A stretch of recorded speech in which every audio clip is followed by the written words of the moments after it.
शांति।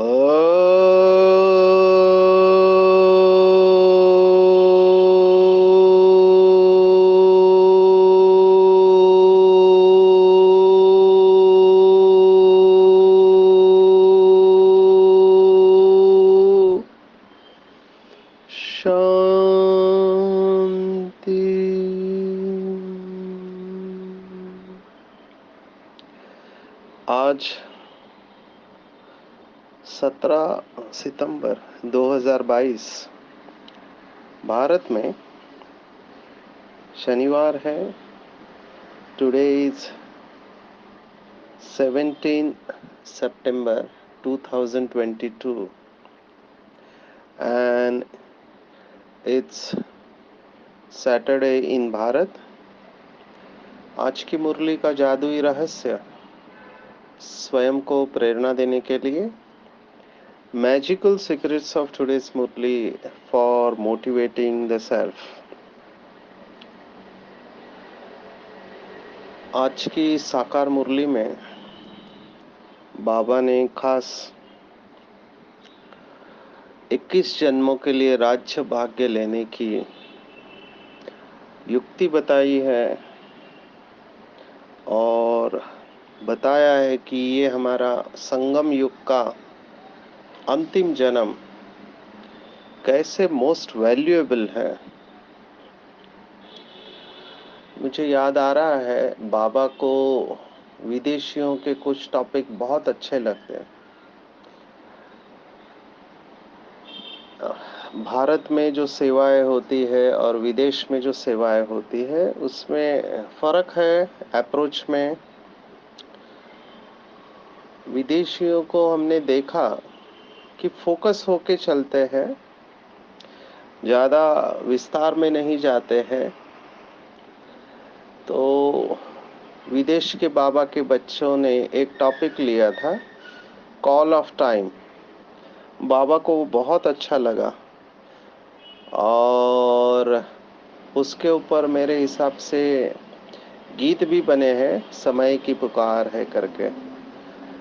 तो ऐसे बहुत सारे प्रोजेक्ट्स इंटरनेशनल बने हैं विदेश से, जैसे million minutes of peace appeal. ये प्रोजेक्ट्स जो था कि 10 लाख शांति के दान देना, या अभी अमेरिका के हमारे एक भाई ने प्रोजेक्ट लिया 7 बिलियन एक्ट्स ऑफ गुडनेस, माना 7 अरब सत्कर्मों की योजना। तो ये बहुत अच्छे प्रोजेक्ट है, एक थीम लेकर चलते हैं। तो बाबा हमेशा मुरलियों में ये अटेंशन देता है, दिलाता है कि हम समय को बहुत वैल्यू दें।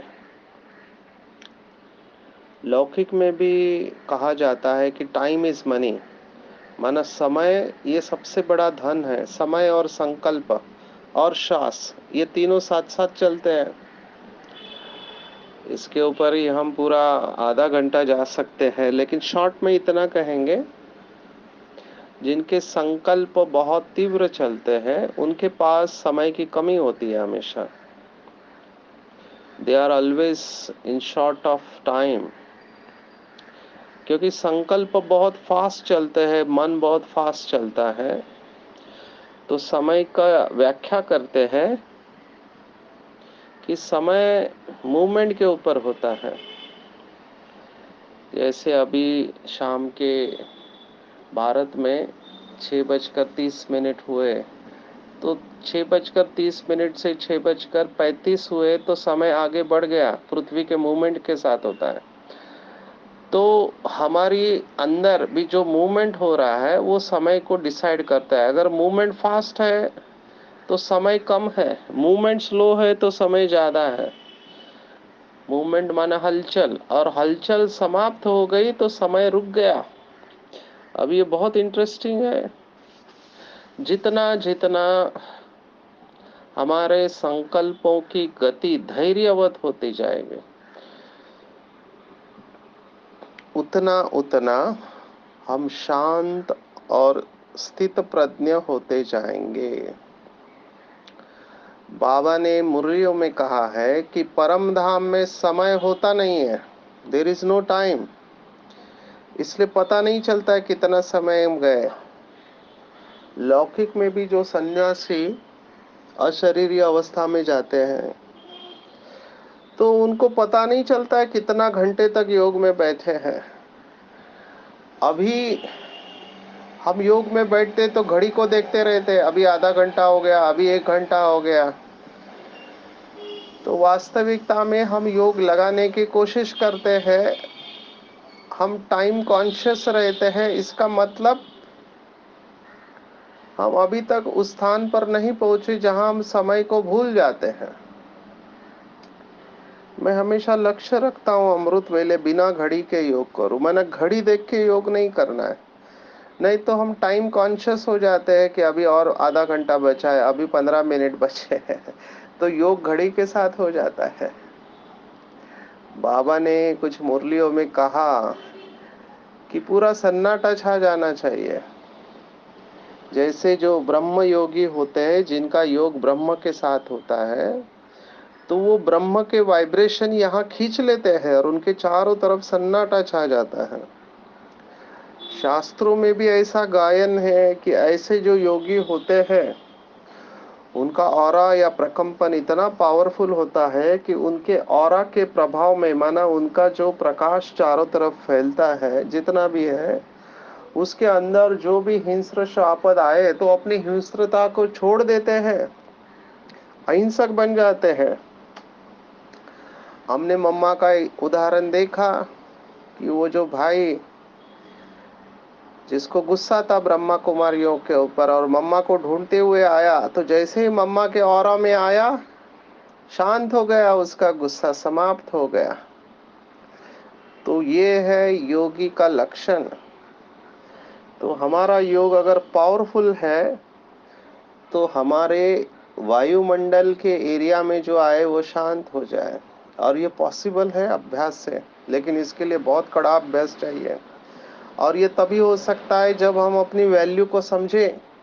सेल्फ रिस्पेक्ट, स्वमान, स्वमान और अभिमान में जो सीमा रेखा है उसको समझना पड़ेगा। कई बार होता ऐसे है, होता अभिमान है, समझते हैं स्वमान है। समान वाला कभी भी स्वयं को सिद्ध नहीं करेगा कि मैं राइट हूं और दूसरा रॉन्ग है कभी नहीं प्रूव करेगा अपने आप को। स्वमान वाला अपने स्वमान में स्थित रहेगा।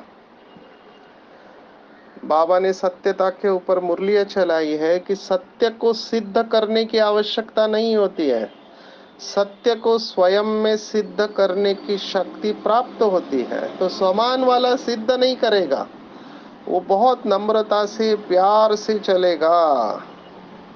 और यही बात आज बाबा ने कही है कि अगर आप 21 जन्मों का राज्य भाग्य चाहते हैं, 2 कंडीशन बाबा ने रखी है। राजा कौन बनेंगे? एक, जो संपूर्ण पवित्र बनेंगे। पवित्रता की भी गहराई हमने देखी है। पवित्रता की गहराई क्या है? केवल ब्रह्मचर्य नहीं, वो तो दुनिया में बहुत ब्रह्मचारी है लेकिन उनके अंदर बहुत गुस्सा है और भी विकार है। तो बाबा ने हमको जो टारगेट दिया है, संपूर्ण निर्विकारी, माना विकारों की अविद्या हो जाए, बहुत ऊंचा टारगेट है। उसके बिगड़ राजा तो सतयुग में बनेंगे नहीं। और ऐसे पवित्र आत्मा मन वचन कर्म से किसी को दुख नहीं दे सकते। बाबा ने आज बहुत डीप तत्व ज्ञान बताया हुआ है, बहुत गहरी बात, लेकिन बहुत साधारण शब्द में बताई है। हमको उसके ऊपर चिंतन करना है। और जो ज्ञानी तु आत्माएं हैं बाबा के, योगी तु आत्माएं बच्चे हैं, वो इसकी गहराई में जाएंगे।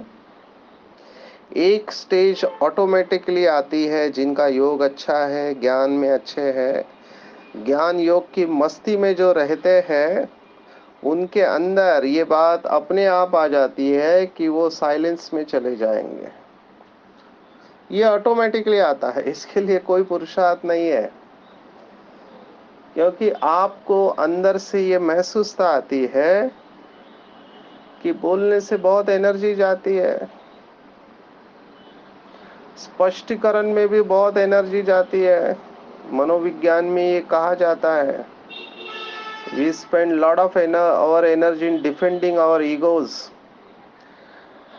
हम अपने अहंकार को सिद्ध करने के लिए बहुत ऊर्जा खर्च कर लेते हैं।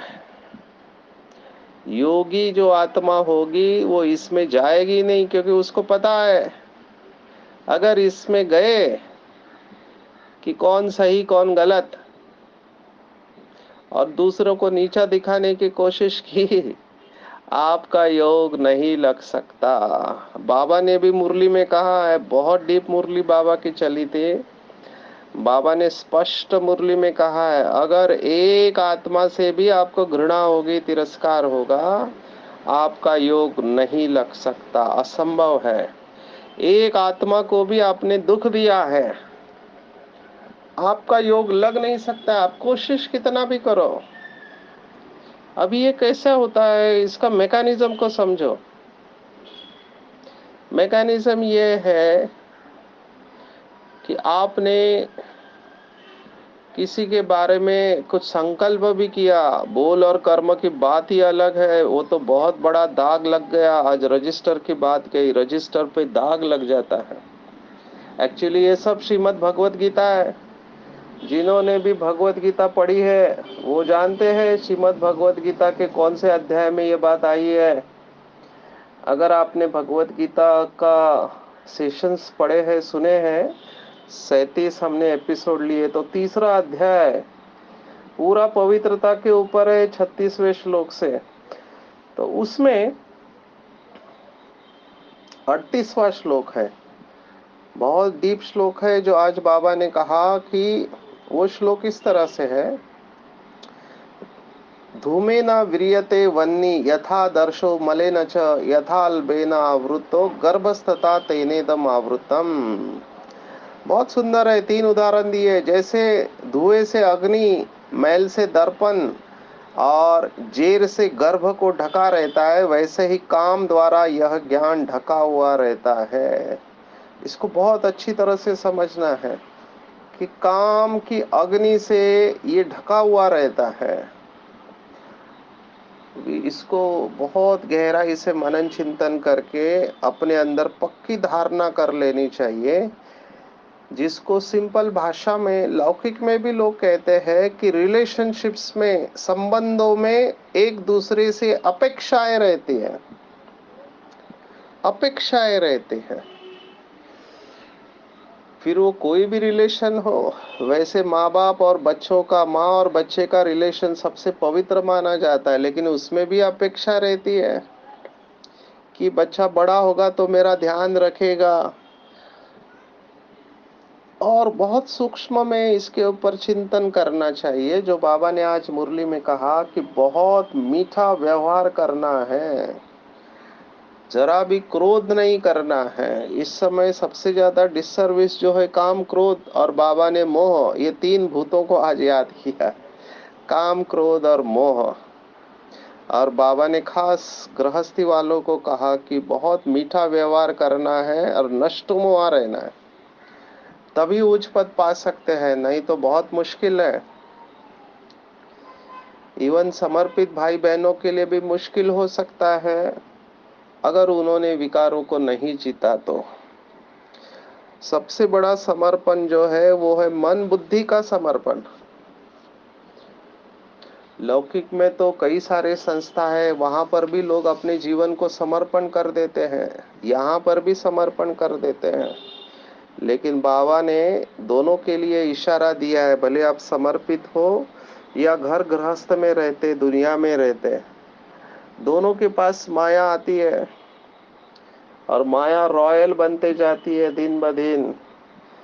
मुझे याद आ रहा है यहाँ पर दादी जानकी जो तीव्र पुरुषार्थी आत्मा थी। देखो, दादी जानकी ने बाबा को पूछा एक बार कि बाबा, योग में नंबर लेने के लिए क्या करना चाहिए।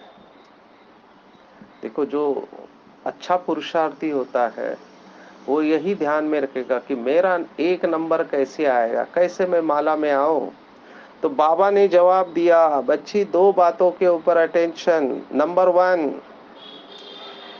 एक तो मुरली के ऊपर 100% अटेंशन चाहिए। मुरली का एक एक शब्द सिर माथे पर, कभी भी डाउट नहीं मुरली के ऊपर। जो कहा वो सच, क्या होगा कैसा होगा कुछ नहीं। तो मुरली के ऊपर 100% अटेंशन चाहिए। और दूसरा, बाबा ने कहा मन वचन कर्म से किसी को दुख नहीं देना है। अभी ये दुख नहीं देना, ये भी 50% हो गया। इसको बाबा ने फिर क्लियर किया आगे। कई बच्चे कहते कि आज हमने तो किसी को दुख नहीं दिया, लेकिन फिर बाबा ने कहा सुख कितनों को दिया, ये भी इम्पोर्टेंट है। दुख नहीं दिया, ये 50% हो गया। दुख दिया तो फिर बहुत ही नुकसान हो गया, लेकिन सुख भी देना चाहिए, जिसको बाबा ने आज की साकार मुरली में कहा मीठा व्यवहार होना चाहिए। और मैं देखता हूँ चारों तरफ, यहाँ पर भी सेंटर पर या बाहर जहाँ जाते हैं, कुछ आत्माएं अपनी भावनाओं के ऊपर नियंत्रण नहीं रख पाते हैं। हम इनको अंग्रेजी में कहते हैं इमोशनल हाईजैक। जैसे वो लुटेरे होते हैं, एरोप्लेन को लूटते हैं, हवा में ही उड़ा देते हैं, हाईजैक कर लेते हैं। ऐसे ही ये हमारी भावनाएं हैं, हमारे विवेक का हरण कर लेती हैं। और फिर क्या करते हैं वो समझ में नहीं आता है, पाप कर्म कर लेते हैं। बाबा ने कहा ऐसे बच्चे रजिस्टर में दाग लगा देते, खराब हो जाता है रजिस्टर, फिर उठना बहुत मुश्किल होता है। मैंने आंखों के सामने कई सारे एग्जाम्पल हैं, अच्छे अच्छे भाई बहने जिनको हम फाउंडेशन कहते थे कि इतनी अच्छी सेवा किया, लेकिन वही काम क्रोध लोभ मोह और अहंकार, इसके वजह से आज हालत खराब है। योग लग नहीं रहा है क्योंकि सिर पर पापों का बोझा है। बाबा का बच्चा बनकर अगर कोई ऐसी गलती करता है तो फिर उससे निकलने में टाइम लगता है, क्योंकि वो संस्कार बन जाते हैं। बाबा ने आज टारगेट दिया है कि बच्चे निष्कामी बनो, कामी से निष्कामी बनो, अर्थात कोई कामना नहीं हो, उसको निष्कामी समझते हैं। लेकिन बाबा ने आज निष्कामी की भी व्याख्या दी है। बाबा ने कहा निष्कामी उसे कहेंगे जिसमें कोई विकार नहीं। देखो बाबा कितनी डीप बात कह रहा है, कोई विकार नहीं वही निष्काम है। हमने जब श्रीमद् भगवत गीता देखा तो उसमें हमने एक शब्द दिया था पूरा भगवत गीता का सार के लिए, वो शब्द है अनित्यास। अनित्यास, एक एक शब्द से पूरा डिटेल में जा सकते। अ माना अनासक्त बनना, नि माना निष्काम, जो बात आज कही है, त्या माना त्याग, और स माना संपूर्ण समर्पण। इन 4 शब्दों में पूरी भगवत गीता आ जाती है। उसमें की एक बात आज बाबा ने टच कही, निष्कामी बनना, कोई कामना नहीं हो, कोई विकार नहीं हो। और ऐसे निष्कामी बाबा हमको बना रहे हैं, वही इष्ट देव बनेंगे। और बाबा ने कहा कि कैसे भारत में देवताएं वाम मार्ग में गए, उसके चित्र है। जगन्नाथ का मंदिर है, ऐसे ही खजुराहो का भी मंदिर है। तो वहां पे दिखा है कि देवता कैसे काम विकार में गए हैं। तो बाबा ये छीछी दुनिया से वैराग्य दिलाते हैं। बाबा के कहा आज विषय वैतरना नदी है, और माया की धूल में पढ़कर बाबा के बच्चे श्रृंगार खलास कर देते। तो ये 38वां श्लोक जो है वही कहता है कि बुद्धि के ऊपर मैल चढ़ी है। सब कहानियां इस समय लागू पड़ती है। वो अल्लाह अव्वल दिन का चिराग, ये कहानी भी यहाँ पे लागू पड़ती है कि उसको घिसने से उसमें से जिन आता है, और वो जिन कहता है क्या हुक्म है मेरे आका। अब ये मैल किसके ऊपर पड़ा है और चिराग क्या है? तो हमारी बुद्धि ही चिराग है और बुद्धि के ऊपर ये काम की मात्राएं चढ़ी हुई है, जिसको बाबा ने कहा पत्थर बुद्धि। बहुत सुंदर शब्द है। पत्थर माना पतितपन का थर चढ़ा हुआ है, लेयर्स चढ़े हुए हैं। और जब वो रस आता है परमात्मा का, परमात्मा की शक्ति हमारे अंदर प्रवेश करने लगती है, तो बुद्धि के ऊपर ये पतितपन का जो थर चढ़ा हुआ है वो निकल जाता है। आज बाबा ने कहा मिट्टी से लथेड़ते हैं, जो गधे का मिसाल दिया है कि गधे को श्रृंगार कर कर धोबी लोग कपड़े की गठरी रखते हैं, गधे ने मिट्टी देखी तो मिट्टी में लथड़ी लगाने लगते, लेट जाते हैं। ऐसे ही बाबा के बच्चे भी, बाबा यहाँ पर ज्ञान रत्नों से श्रृंगार कर रहा है। भगवान कह रहा है कि बच्चे तुम मेरे हो, तुम ऊंचे ते ऊंचे पतित पावन बाप के बच्चे हो, पवित्रता के सागर के बच्चे हो। तुम देह भान रूपी मिट्टी से मत खेलो, तुम अविनाशी ज्ञान रत्नों से खेलो। लेकिन कुछ बच्चों को मिट्टी अच्छी लगती है। आजकल टीवी पर एडवर्टाइज आता है, दाग अच्छे हैं, उनके पास तो सर्फ एक्सेल है। यहाँ पे तो हमको बहुत मेहनत करना पड़ेगा। अगर रजिस्टर के ऊपर दाग लग गया तो फिर उसको साफ करने में काफी टाइम जाता है। इसलिए बाबा ने कहा तुम्हारा जन्म बहुत वैल्यूएबल है। मुचरा खा के मानी नहीं लेनी है, माना सजा खा के कम पद नहीं लेना है। आज बाबा ने कहा सजा मिलेगी। अगर गलती करते हैं तो बाप का राइट हैंड धर्मराज है, ऐसे गलत फहमी में मत रहना। मैंने बताया कुछ लोगों को कि आप यहाँ पे झूठ बोल सकते हैं, भाई बहनों के अंदर गलत बातें फैला सकते हैं, लेकिन धर्मराज के कैसे बचेंगे आप? वो तो पूरा दिखाएगा ना आपको। तो बिल्कुल निश्चिंत है। जिनके ऊपर भी कलंक लगाए आदि, उनको मैं कहता हूँ निश्चिंत रहो, क्योंकि धर्मराज से कोई बच नहीं सकता है। भले वो थोड़े समय के लिए समझते हैं कि हम तो जीतते जा रहे हैं और फलाने को हमने हरा दिया, लेकिन बहुत भोले हैं। ज्यादा समय तक असत्य चल नहीं सकता है। सच की नाव हिलती डुलती है लेकिन डूबती नहीं है कभी। तो हिम्मत रखना है। अगर ऐसी बातें कोई करता है तो बिल्कुल बाप के ऊपर निश्चय रखना है और देखना है कि मेरे अंदर कोई पाप कर्म तो नहीं है, मेरे सिर के ऊपर पापों का बोझा तो नहीं है। और बाप की याद से और स्वदर्शन चक्र से ये सब पाप हमको नाश करने हैं। बाबा ने आज मुरली में पापों को याद किया। एक बच्चे सिर पर जो पाप है या इस जन्म में पाप किए, छूटे कैसे, प्रायश्चित कैसे करे? तो स्वदर्शन चक्र घुमाओ और एक बाप को याद करो, कभी किसी को दुख नहीं देना। बाबा का आज के मुरली का शब्द है, इसको अंडरलाइन करके लिख लेना चाहिए। दूसरे को दुख दिया गोया अपने को दुख दिया।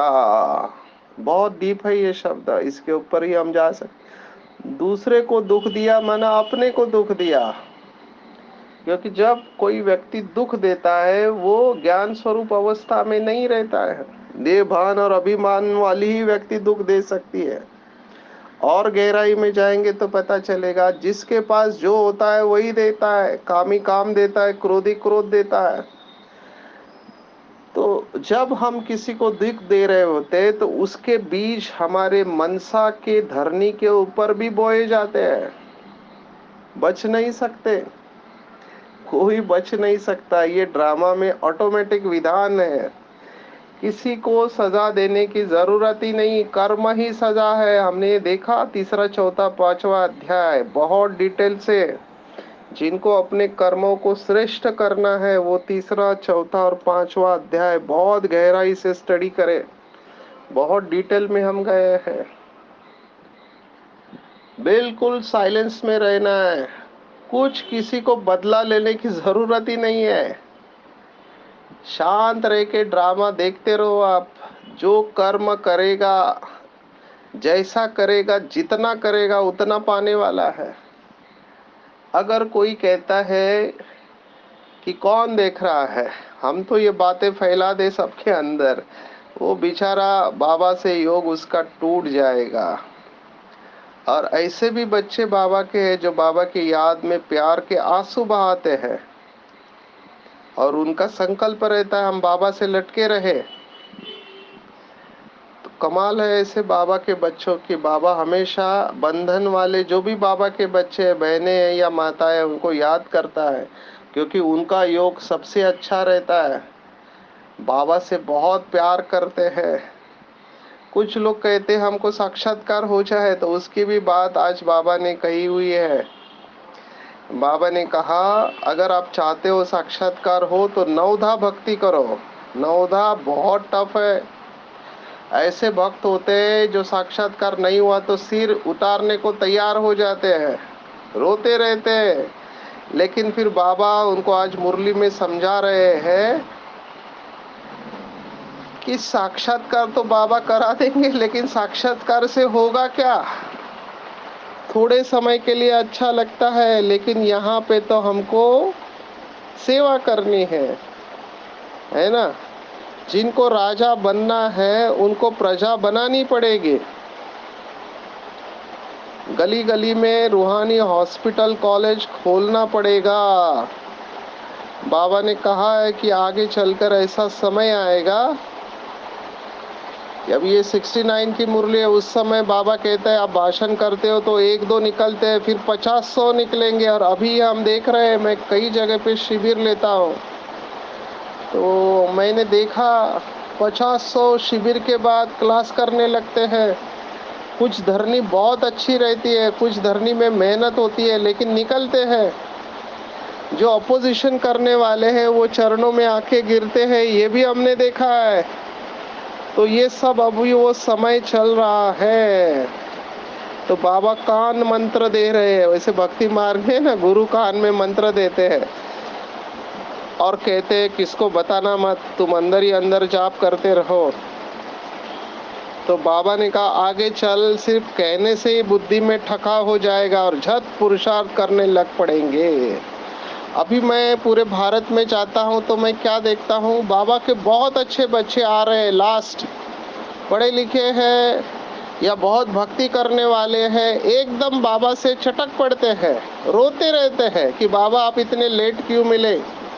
अभी इन लोगों के लिए मैं कहना चाहूँगा कि आप निराश मत होना, निरंतर याद का टारगेट रखो। निरंतर नेचुरल शक्तिशाली याद, इसके ऊपर क्लासेस है। आपको किसी को चाहिए तो आप मुझे बोल सकते हैं, हम आपको लिंक भेज देंगे। निरंतर याद का टारगेट रखो। 1 सेकंड श्वास और संकल्प बाप की याद के बिगड़ नहीं जाए तो नंबर ले सकते हैं, फिर खुशियाँ ही खुशियाँ होगी। बाबा ने सतयुग को भी याद किया कि सतयुग में कोरोनेशन होता है तो खुशियाँ ही खुशियाँ होती है। माया को कभी भी लाइटली मत लेना, माया भी सर्वशक्तिवान है, इसलिए अलर्ट। सच्चा प्यार एक बाप से रख कर सबसे नष्टुमा बन जाओ। कर्मेंद्रियों से कोई भी पाप कर्म नहीं करना है, थकना नहीं है, टाइम वेस्ट नहीं करना है। खास प्रवृत्ति वालों के लिए बाबा ने कहा कि प्रवृत्ति माना परवृत्ति, जरा भी मेरापन नहीं, परवृत्ति में रहने वाले। बाप का है, जो भी आपके पास है सब बाप का है, तो परवृत्तियाँ है। और जो भी आपके घर में आए वो अनुभव करे कि ये तो एकदम न्यारे और प्रभु के प्यारे है, किसी से भी लगाव नहीं है। पूरा वातावरण जैसे कि घर में अलौकिकता का दिखाई दे। और ऐसे घर मैंने देखे हैं, बहुत खुशी होती है। ऐसे बाबा के बच्चे, चारों तरफ बाबा के प्रदर्शनी के फोटो लगे हुए हैं, बहुत सुंदर बॉर्डर, जैसे कि सेंटर ही है। आज बाबा ने जो कहा ना कि लक्ष्य रखो कि सेवा स्थान पर सेवा के लिए है, जहाँ भी रहते हैं वहाँ का वातावरण सेवा स्थान जैसा हो कि सेंटर की तरह हो। अपने घर को सेंटर बना दो, सदा खजानों से संपन्न और संतुष्ट रहो, तो परिस्थितियाँ आते आएगी और बदल जाएगी और आप हमेशा विजयी बनेंगे। तो आज पूरा दिन भर अटेंशन रखेंगे कि मेरा संकल्प श्वास समय बहुत वैल्यूएबल है। एक एक समय संकल्प सेकंड में सफल करने वाली हूँ।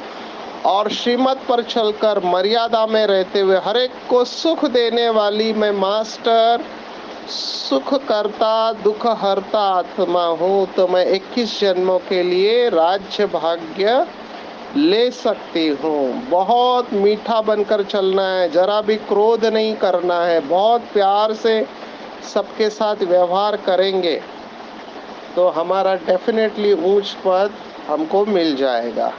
अच्छा, ओम शांति।